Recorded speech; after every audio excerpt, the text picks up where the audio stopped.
Church of South India diocese of Medak holy trinity church Bolarum pastorate సమర్పిస్తున్న అనుదిన వాక్య ధ్యానాలను వీక్షిస్తున్న ప్రియమైన ప్రేక్షకులందరికీ మన విమోచనకర్త అయిన యేసుక్రీస్తు ప్రభుని శుభప్రదమైన నామున మా హృదయపూర్వక స్వాగతం. ఈనాటి మన బైబిల్ డివోషన్స్లో ప్రధాన అంశంగా శాంసన్స్ అసోసియేషన్ విత్ ఫిలిస్టైన్స్, సంసోను ఫిలిస్తీన్లతో చేసిన సాంగత్యాన్ని గురించి తెలుసుకుందాం. మీకు తెలిసినట్లుగా ఈ సందేశాలను మన సంఘ సభ్యులు శ్రీమతి పి జాయిస్ రవికిరణ్ గారు మనకు అందిస్తున్నారు. సందేశానికి ముందుగా ఈ భక్తి గీతాన్ని విందాం.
సుఖములు అనుసరణెందుకని విడిచెవు ప్రభువును, అనుదిన ఛాసలు ఐహిక సుఖములు అనుసరణెందుకని విడిచెవు ప్రభువును, అనుకుని ఘడియలో తరుగును సుఖములు కనుగొన చాలవని తెలిసికో ప్రభువును, నీకు భయం లేదెందులకో,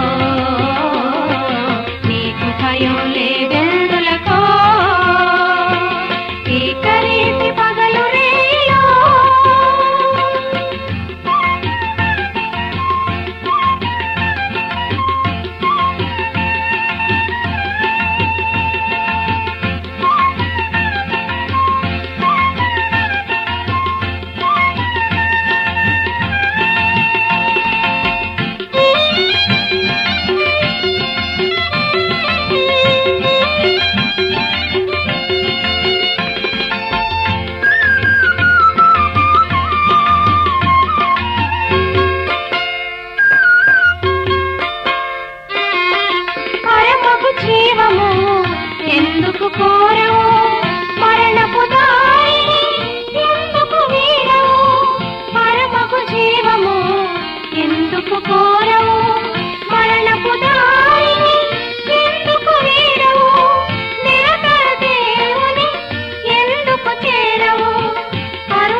అనుదిన దైవ ధ్యానంకు స్వాగతము. ప్రభువైన యేసుక్రీస్తు నామములో మీ అందరికీ శుభం తెలియజేయుచున్నాను. ప్రార్థించుకుందాము. కృపా సత్య సంపూర్ణ యేసయ్య, మీ యొక్క ఘనమైన నామానికి స్తుతులు ప్రభువా. తండ్రి, మరి సంసోన్ గురించి మేము ధ్యానించబోచుండగా మీ యొక్క జ్ఞానాన్ని మాకు అనుగ్రహించండి. మరి మీరే వాక్యాన్ని బోధించండి ప్రభువా. మా మనోన్నతాలు తెరిచి తండ్రి, ఇదిగో నాయన మేము గ్రహించుటకు మాకు జ్ఞానాన్ని అనుగ్రహించమని యేసయ్య మీ బంగారు పాదాలను బట్టి బ్రతిమాలు వేడుకొంచున్నాను ప్రభువా. ఆమేన్. ప్రియులారా, మరి మనము సంసోన్ గురించి ధ్యానించుకుంటున్నామండి. సంసోను తన అయిన మనోహ మరి దేవుని యెహోవా దూతను ఒక సూచక క్రియను అడుగుతాడు. మరి ఆ సూచక క్రియ ఏంటో చూద్దామండి. 13వ అధ్యాయంలో చూసినట్టయితే 16వ వచనము, యెహోవా దూత, నీవు నన్ను నిలిపినను నీ భోజనము నేను తినను, నీవు దహన బలి అర్పించనుద్దేశించిన ఎడల యెహోవాకు దాన్ని అర్పింపవలనని మనోహతో చెప్పాను. అతడు యెహోవా దూత అని మనోహకు తెలియలేదు. మనోహ, నీ మాటలు నెరవేరిన తరువాత మేము నిన్ను సన్మానించినట్లు నీ పేరేమని యెహోవా దూతను అడగగా, యెహోవా దూత, నీవేళ నా పేరు అడుగుచున్నావు, అది చెప్పశక్యము కానిదనేను. మరి మనోహ తన భార్యకు ప్రత్యక్షమై యెహోవా దూత ఏమి చెప్పిందో దాన్ని తిరిగి మళ్ళీ ఆయనను అడిగినప్పుడు యెహోవా దూత విసుగగా తన భార్యకి ఏమేమి ఇన్స్ట్రక్షన్స్ ఇచ్చాడో అవన్నీ మళ్ళీ మనోహకు చెప్తాడండి. చెప్పినప్పుడు ఆయన అంటాడు, నేను ఒక బలిని అనగా ఒక కోడెను సిద్ధపరిచి నేను నీకు తీసుకొస్తాను, అంతవరకు ఇక్కడ వెయిట్ చేయమని అంటే ఉండమని చెప్పినప్పుడు యెహోవా దూత అంటే, నువ్వు ఏ భోజనము సిద్ధపరిచినా నేను తినను, నీవేదైనా దహన బలి అర్పించాలనుకుంటే నువ్వు దేవునికి యెహోవా దేవునికి అర్పించమని చెప్తాడు.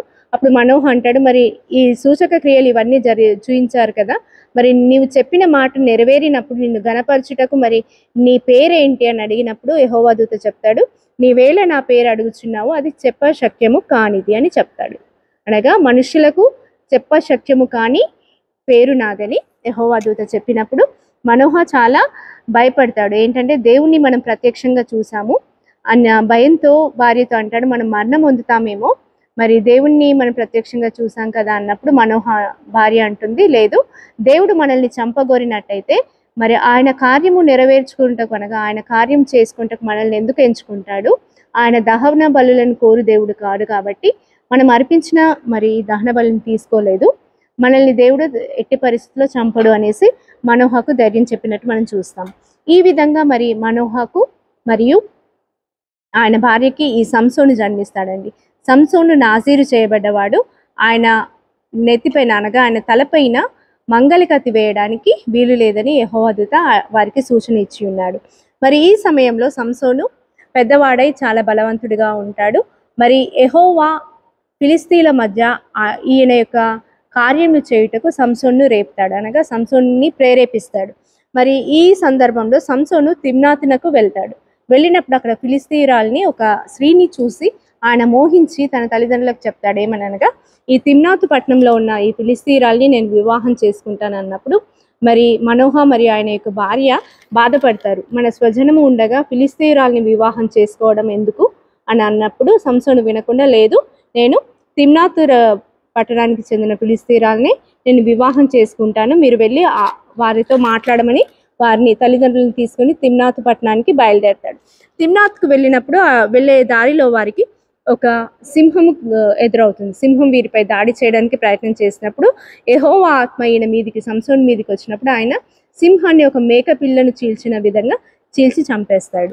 ఈ కార్యం జరిగిన తర్వాత వాళ్ళు తిమ్నాతు పట్టణానికి వెళ్ళి ఆ స్త్రీని కలిసి వారి యొక్క తల్లిదండ్రులతో మాట్లాడి మరి వివాహానికి సంబంధించిన అన్ని కార్యక్రమాలు చేసుకుని తిరిగి వెళ్తుంటారు. వెళ్ళే క్రమంలో ఆ సింహం ఏదైతే చంపాడో ఆ కళేబరంలో మరి తేనె తుట్ట పెడుతుంది. తేనెటీగలు ఒక తేనె తుట్టను పెడతాయి.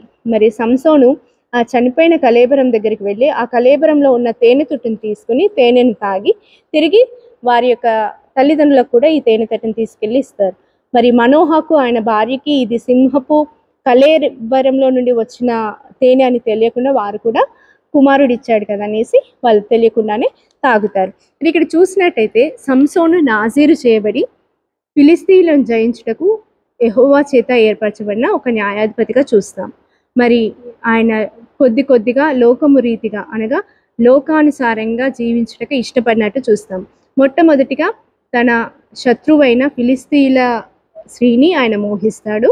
రెండవది ఏంటంటే అపవిత్రమైన దాని నుండి వచ్చిన ఆ తేనెని ఆయన ఆహారంగా పుచ్చుకుంటాడు. ఆయన గర్భంలో ధరింపబడి తల్లి గర్భంలో ఉన్నప్పుడు యెహోవా దూత ప్రత్యక్షమే చెప్తుంది, అపవిత్రమైన వాటిని ఏది కూడా తల్లిని తీసుకోకూడదని చెప్తుంది.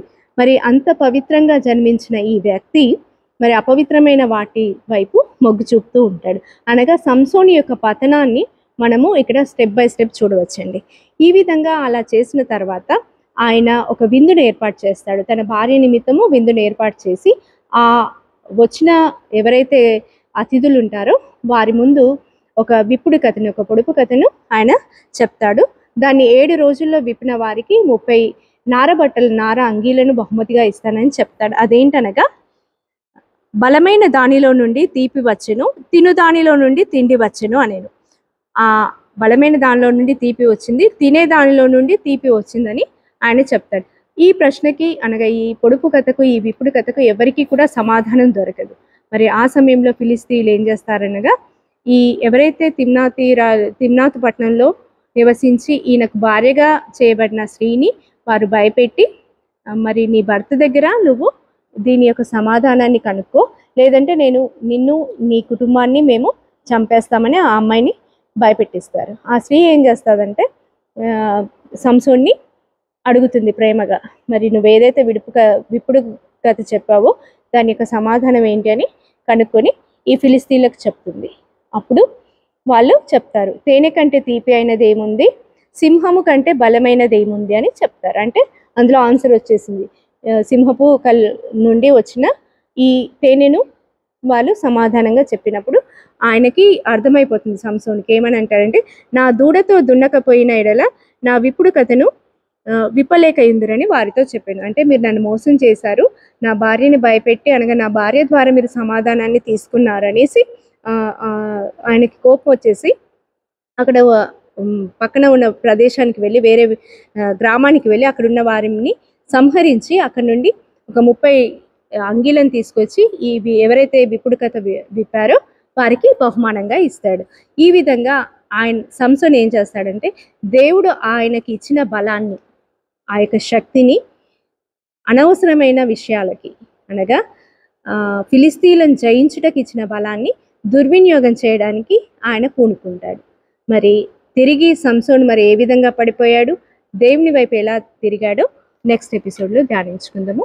దేవుడి వాక్యాన్ని దీవించుగాక.